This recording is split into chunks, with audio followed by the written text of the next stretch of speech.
Thanks much. Thank you, Jim. Appreciate it. And Chris, just put some things together here last minute, which again is a testimony to God's power in situations like this. Individuals don't panic. The Spirit works and moves within us. And so thanks, fellas, for lining that out for us. We're working our way into or through the book of John. We're in chapter 6. So if you'd like to, if you want to follow along, if you got a Bible, if you got an app, something like that. I won't have it on the screen because it's a fairly lengthy passage of Scripture. So, but it is a familiar passage of Scripture to most anyone who's been in church any at all in their life. It's the beginning of chapter 6 is the miracle of feeding the 5,000 men. Okay, and so we're probably familiar at least with the miracle itself, but as I look at this and study it more and more and more, I determined that the miracle really isn't about the miracle at all. Okay, I think the narrative that John puts here really isn't about the ability of Jesus being able to do what he did, because for us, 2,000 plus years later, knowing that he is God in the flesh, doing the miracle is not really that big a deal for him. Okay? Because if you're God, you're God. Okay? So what the miracle actually, I think, explains to us, maybe between the lines a little bit, is what Jesus intended for us to learn out of the miracle, not just the fact that he's able to take 5 loaves and 2 fish and multiply them into, massive amounts of food so that everybody can eat. We'll talk about that here in just a minute. So I want to look at, briefly, there are really 3 characters in this story. We'll talk about all 3 of them just really quickly, but I want to focus more so on the third one of these characters as we work our way through this passage. Let's read it if you want. If you want to just listen as I read it, or follow along if you've got a Bible or an app. We're in John chapter 6. We start at verse 1.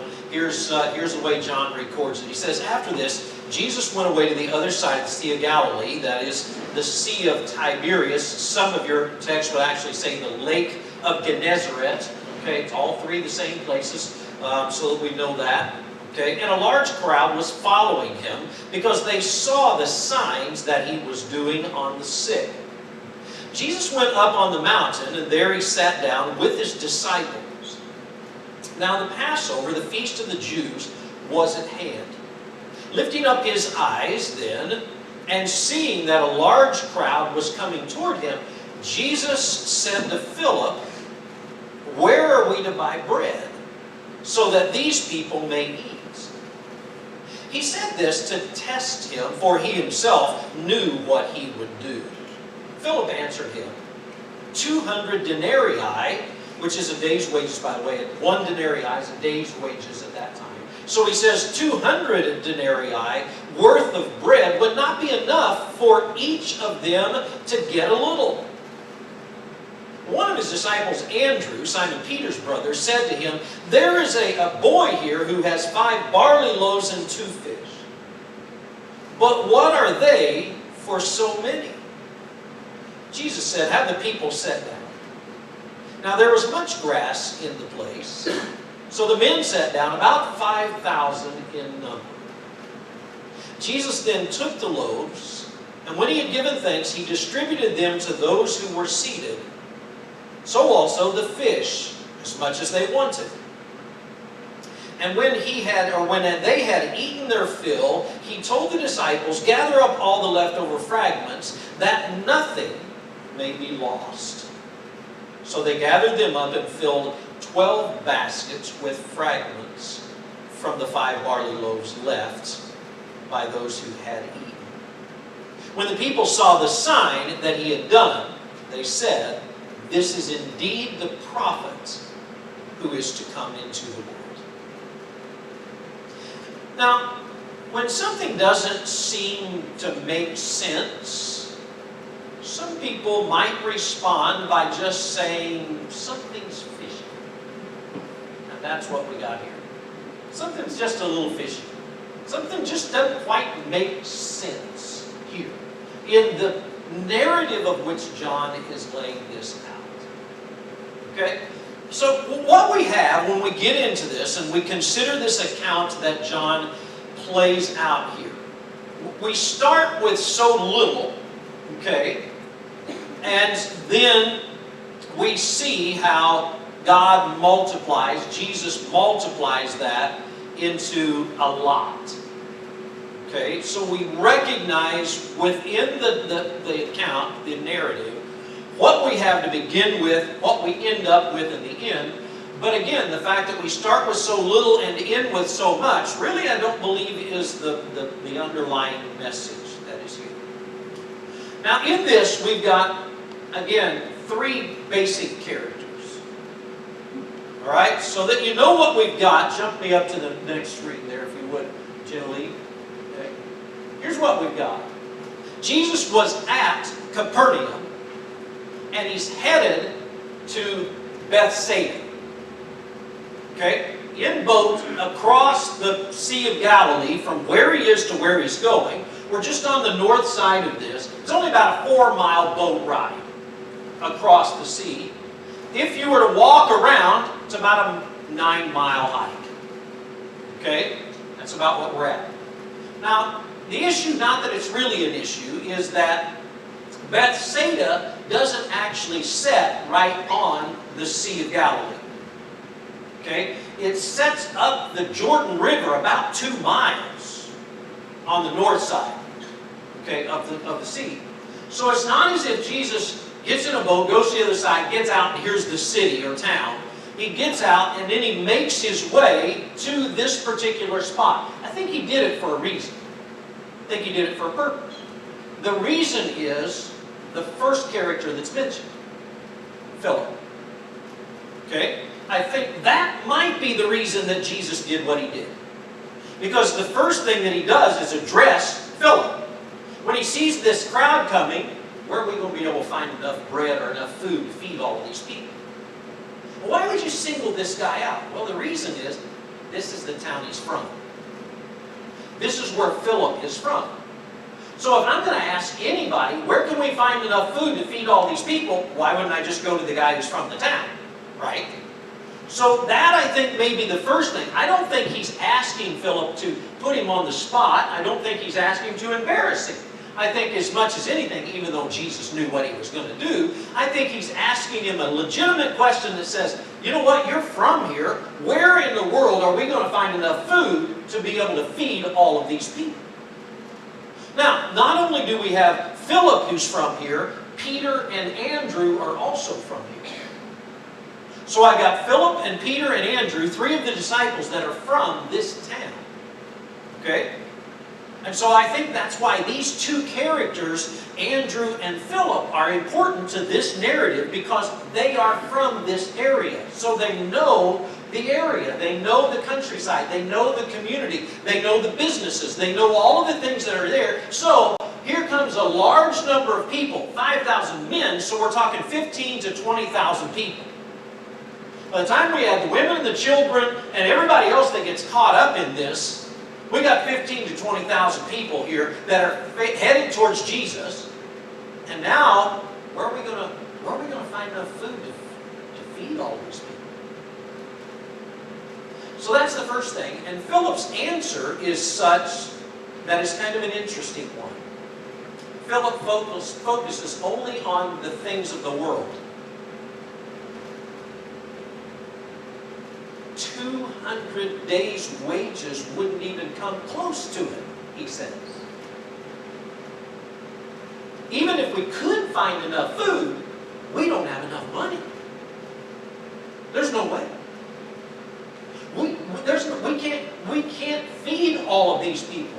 We don't have enough food, and even if we could, we don't have enough money. Philip was focused on the things of the world, not on Jesus himself. So I think the first character, though he's not trying to embarrass him, I think he's legitimately asking the question, but I also think it's a test of Philip's faith as well at this point. The second character mentioned is Andrew. Now Andrew has to be at least close enough to Jesus and Philip to hear the conversation that's going on. Okay? So he has to be at least close enough to hear that Jesus has asked Philip, where are we going to get bread? Andrew does what Andrew does.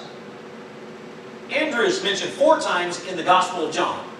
All 4 times he's bringing somebody to Jesus. All 4 times. He's bringing somebody to Jesus. Okay? And so in this case, it's the very same thing. Listen, I got a boy here who's got 5 barley loaves and 2 fish. But what good is that? What good is that? So, here's what you have. I got a little boy here who's got 5 KFC biscuits and 2 pieces of fish from Earl's. Now, those of us who are older know Earl's, okay? We understand West Union area and all of that. We get it, all right? So I got 2 catfish fillets, and I got 5 KFC biscuits, and I got to feed 18 to 20,000. What good is it? Okay? That's what you've got. Now, the text also says it's not just 2 pieces of fish, it says 2 little bitty fish. Okay? So now what I have is 5 KFC biscuits and 2 sardines. Yummy. We might all want to eat the biscuits, but how many of us want to line up to eat the sardines? Right? Fresh fish, at this point in where they are, is a commodity. It's very expensive because there's no way to keep it. So it's sold daily and eaten daily, and it's very expensive. So it's very likely, here's what we have. John lays out specific barley loaves. Barley bread is the absolute cheapest bread there is. Barley bread was for the poor, the dirt poor. Okay, when you make bread with barley flour, that's the lowest of the low in this time. Now, in this area as well, in the Roman Empire, a commodity at this point that is worldwide in that sense, or area-wide, is pickled sardines. Because it keeps.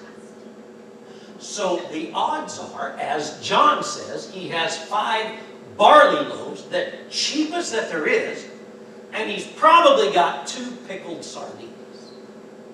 That's it. Okay? So that's what we have. But what is that for all of these people? So both, even though Andrew is focused a little more and brings, the boy to Jesus and brings the food to Jesus, so he might be a little bit further along than Philip at this point, but both of these guys are still focused on worldly things, the things of the earth. Now the third character is the character we really want to talk about, the boy. An unnamed young grade school age kid. Okay? That's what we've got. So look at the 3 things that we know about this boy that really aren't there, but they are there. Okay? The first thing that I notice about this boy is the fact that he is available for service. He's nearby Jesus. He's close enough to Jesus that Andrew says, I got a kid right here who's got 5 biscuits, 2 fish. So he's available nearby Jesus for service. This is not a random thing. I think this is very calculated. Okay? I think he's a little boy who might have got lost in the crowd. I don't know. Okay? We don't know anything about this situation. We don't know anything about when this was, the time of the year, really. Well, kind of can tell the time of the year, but we don't really know a whole lot about this. This is probably in April or so, roughly around that particular time within the year because of the feast and all the things that are going on. So here I've got a kid who's got 5 loaves and 2 fish. I don't know how he got them. I don't know if his mama got up that day, fixed this, and his sack lunch. I don't know. Is this what he's going to eat for the day? It doesn't say. You got 5 little bites of bread here and a couple of fish. I don't know if that was it. Okay? I don't know if his mama sent him out to the store and gave him a little bit of money and said, run down to the market and get some bread and some fish and bring it back home, and mama's at home waiting on him and he's nowhere to be found. Okay? Maybe that's the case. I don't know. Okay?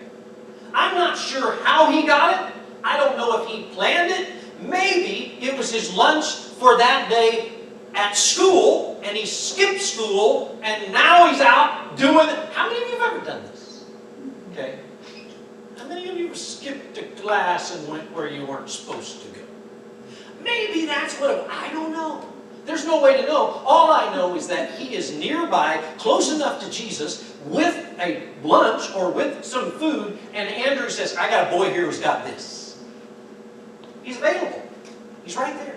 He's near Jesus. Okay? That's the key. I think also he's probably interested in what's going on.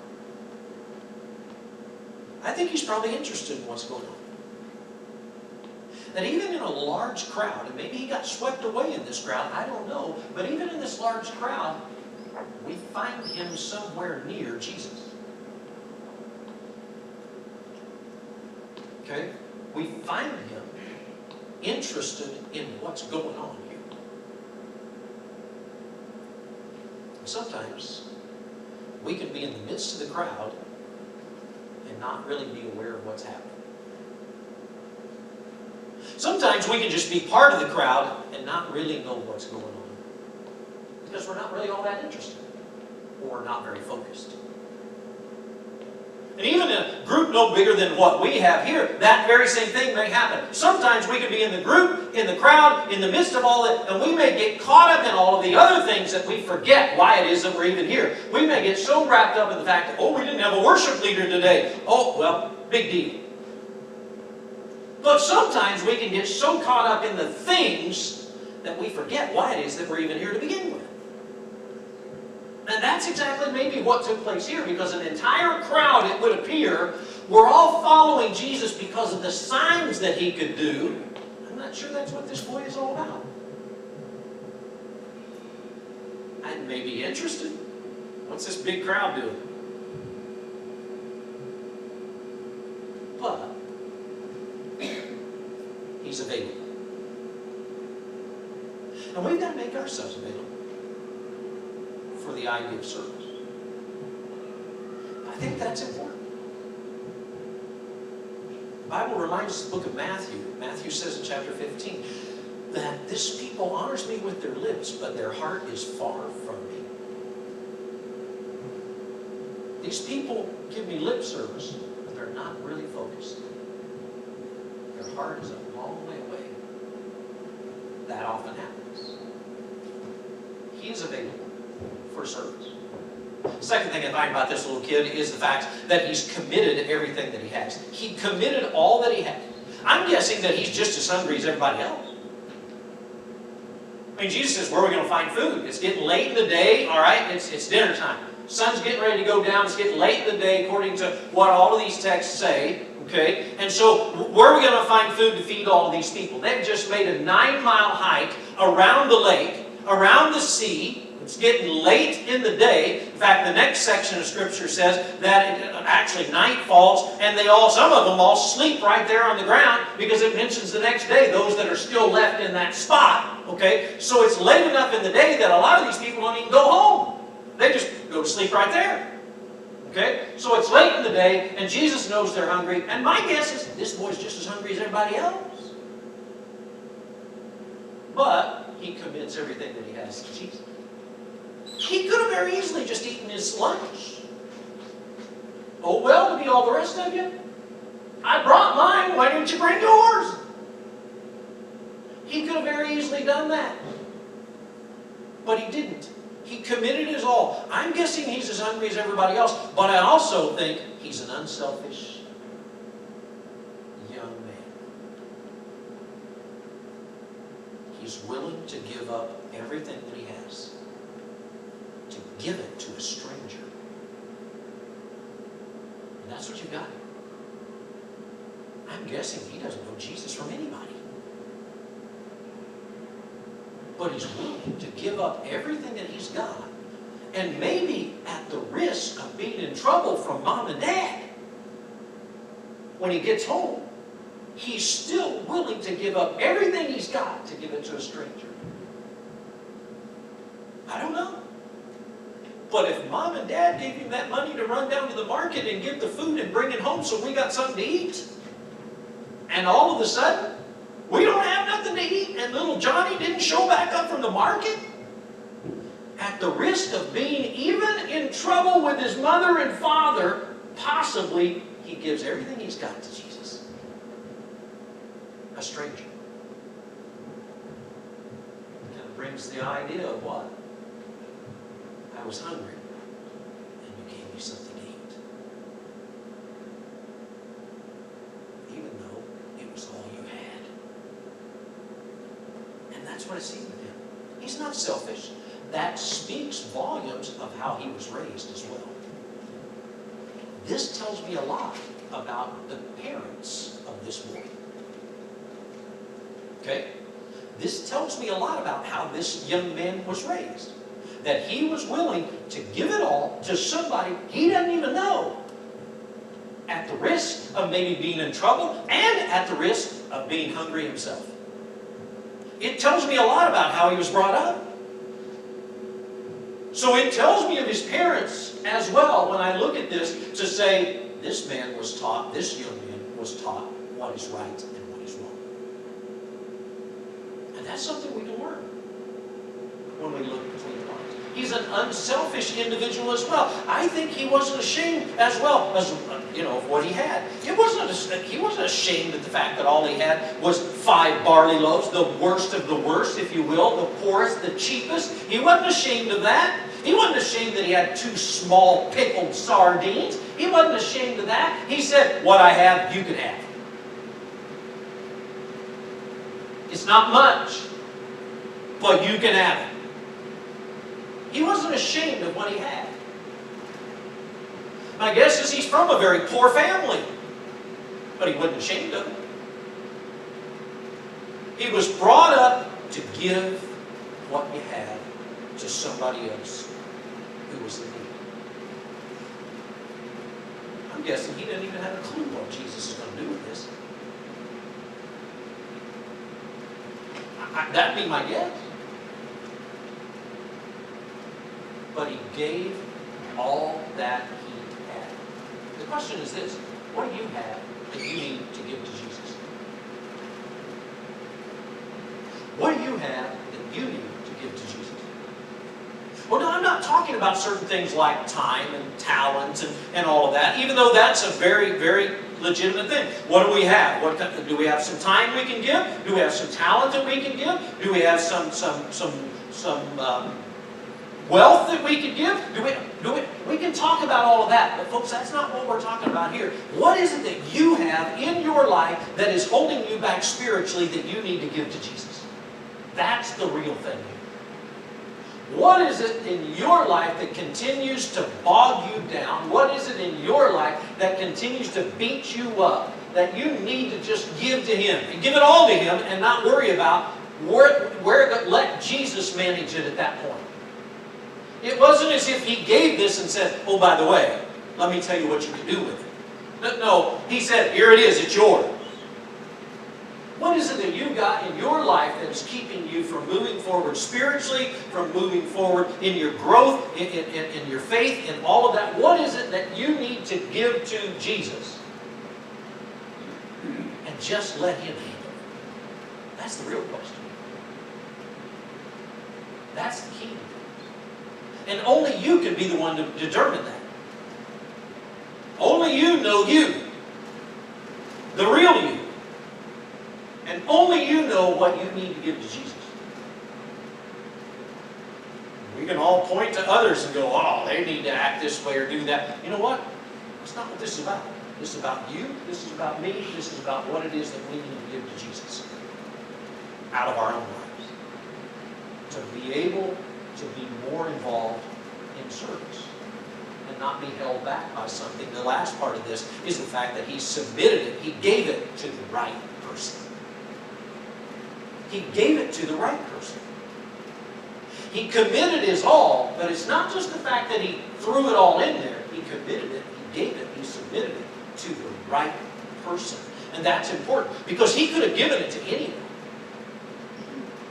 I mean, he might have looked around that day and found somebody worse off than him. He could have given it to anyone. In a crowd that size, and if he's just a small boy, they could have even taken it from him.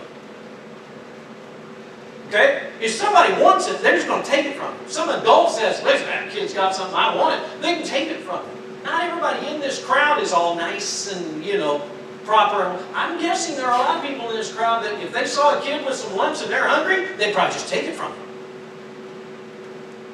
But this kid is willing to submit it to the right person, to give it to the key person in the story, being that of Jesus. And so he could have given it to anyone. He didn't. He gave it all to Jesus. And that, folks, is the key. The interesting story, or the interesting part of this story is, at least for me, is this. It's interesting that the child in the story teaches the adults in the story what faith really is all about.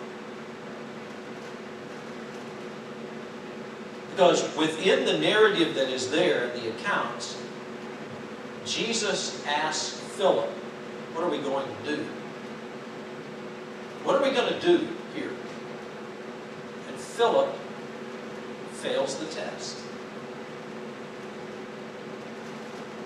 He fails the test.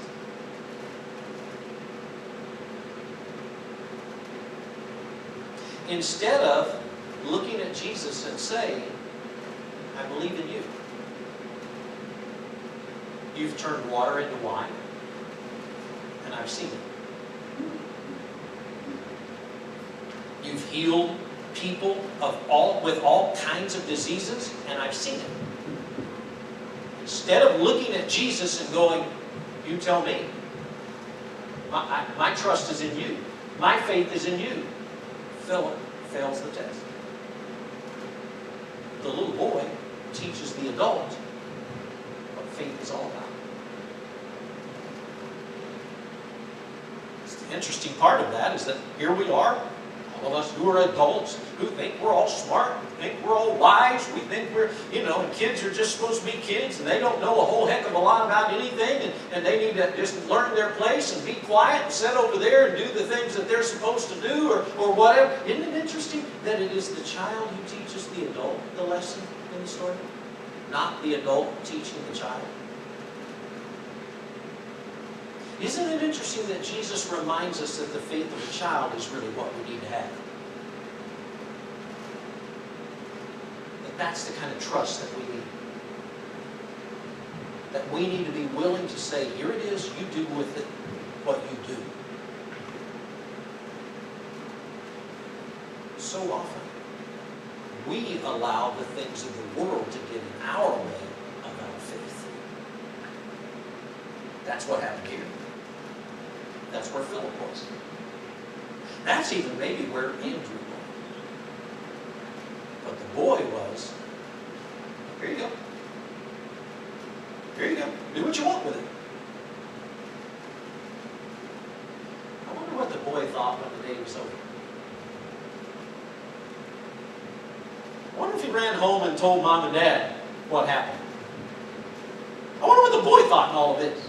When this is all said and done, the day's all over, and he's eaten all he wanted, I wonder what he thought.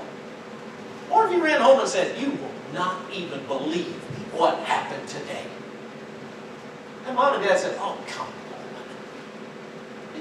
Quit telling your stories again, right? But he knows what happened. The thing about this is, I wonder what happened to the boy. Never hear another word, do we? I wonder what happened to the boy. He's not named. Could I call him Timothy? Maybe he's a young Timothy who's being raised by his mama and his grandmama, Lois and Eunice, taught him the Scripture. Could I call him Timothy? Maybe. I don't know what happened to him. I don't know. But I'm guessing that his life was changed forever. Because he made himself available to Jesus and gave him everything that he had. Submitted it right there. That really is where it is today for us. That becomes the key for us today. Is what are we going to do? What are we going to do? What do we have that we can give to him? What do we have that's holding us back? What do we have that's keeping us from giving it all to Jesus? That really is a question within the story. Do you have the faith of a child? Or do you think you know better than God? You have to have the faith of a child. I think that's important. You think about what the story tells us. When you think about that, maybe of an awesome God. So I want you to stand together and maybe sing this little chorus with me as we kind of close this thing out. As many of you know, I am not one of these guys who are considered to be a guitar player. Okay? So we will just see what we can do with some of this. Okay? See what we've got. But I want you to think in your own life. I mean, that really is the key. Where does God fit in? Okay? Where does he fit in? Have you committed all that you have to him? Or is there just something within your life that is holding you back? Okay? Let's sing this great little chorus. Our God is an awesome God. He reigns from heaven above with wisdom, power, love. Our God is an awesome God. Sing it. Our God is an awesome God. He reigns from heaven above with wisdom, power, and love. Our God is an awesome God.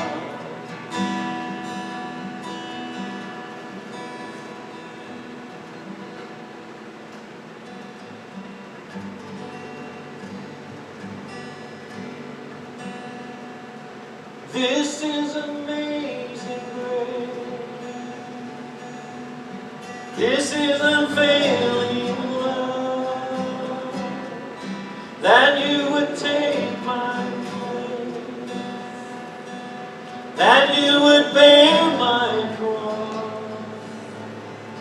You lay down your life, that I would be set free. Oh, Jesus, I sing for all that you've done for me. This is amazing grace. This is unfailing love, that you would take my place, that you would bear my cross. You lay down your life, that I would be set free. Oh, Jesus, I sing for all that you've done for me.